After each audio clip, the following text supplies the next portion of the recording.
The Lord be with you. A reading from the Holy Gospel according to Matthew. At that time, Jesus said to the crowds, "Again, the kingdom of heaven is like a net, which was thrown into the sea and gathered fish of every kind. When it was full, men drew it ashore and sat down and sorted the good into vessels, but threw away the bad. So it will be at the close of the age. The angels will come out and separate the evil from the righteous and throw them into the furnace of fire, where there will be weeping and gnashing of teeth. Have you understood all this?" They said to him, "Yes." And he said to them, "Therefore, every scribe who has been trained for the kingdom of heaven is like a householder who brings out of his treasure what is new and what is old." And when Jesus had finished these parables, he went away from there.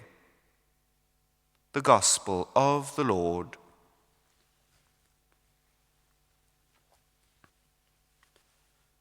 My dear brothers and sisters, once more we have this fiery furnace gospel. I seem to be stuck this week with gospels alluding to the fires of hell and divine punishment and judgment upon the unrighteous. But that's not what I want to focus on today. If you would like to hear a fire and brimstone sermon, or as close as I can get to one, rewind the clock back to Tuesday. Today I'd like to focus on this last parable in this gospel, and perhaps its most confusing one, because the parable with the net and the fish, good fish, bad fish, fiery furnace, fairly easy to sort of get what Jesus is talking about. The parable with the scribe, who is like the householder who brings out of his treasures things both old and new, I think is a little bit more complicated. So, in the Old Testament world, in the Jewish world, scribes were those who were the repositories of knowledge for the Old Testament itself. They were the keepers of the Old Testament, the keepers of the law, and we encounter them in this role very often throughout the Gospels. They are often mentioned along with the Pharisees or the high priests or the chief priests. Now Jesus says, every scribe who has been trained for the kingdom of heaven, so every scribe, every teacher of the law, every keeper of the Old Testament, who becomes a disciple of Jesus Christ, who converts to the discipleship of Christ, who has been trained for the kingdom of heaven, fully trained by being a disciple of Christ, is like a householder who brings out of his treasure what he has inside him, because remember, your treasure is here. Your treasure is what you have in you, who brings out of his treasure what is new and what is old. So the scribe who has been converted in a certain sense, who is now a disciple of Jesus Christ, brings out from inside of himself both the value and the lessons of the Old Testament, in which he is most proficient, as well as the value and the lessons of the New Testament, which he learns and engages with by being a disciple of Jesus Christ. How fantastic, how awesome is that? Jesus is telling us here, as it applies for us today, the importance of the Old and the New Testament coming together.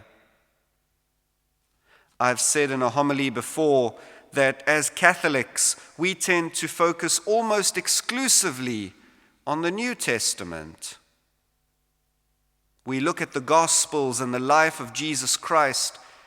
We quote the Gospels and the person of Jesus Christ. We look at the writings of St. Paul, the Acts of the Apostles, and we are in awe at the book of Revelation and its prophecies for the end times, the times when the good and the bad fish will be separated, and we seem to shy away from the great value of the Old Testament. It's a difficult read. I'll give you that one.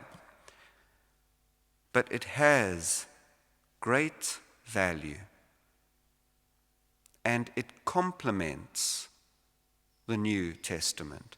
To fully understand, to fully grasp the depth and richness of the Gospels and the letters of Paul, and even the great book of Revelation, one must try to be familiar with the Old Testament.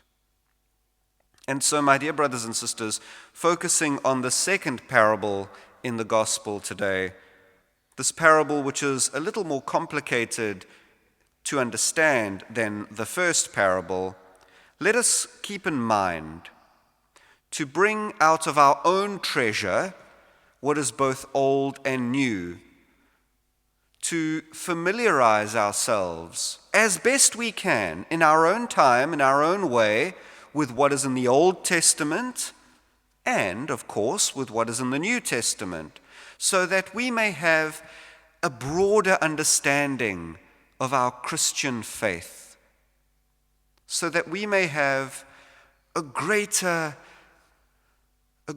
idea of the mission of Jesus Christ, our role in it, and the way that God has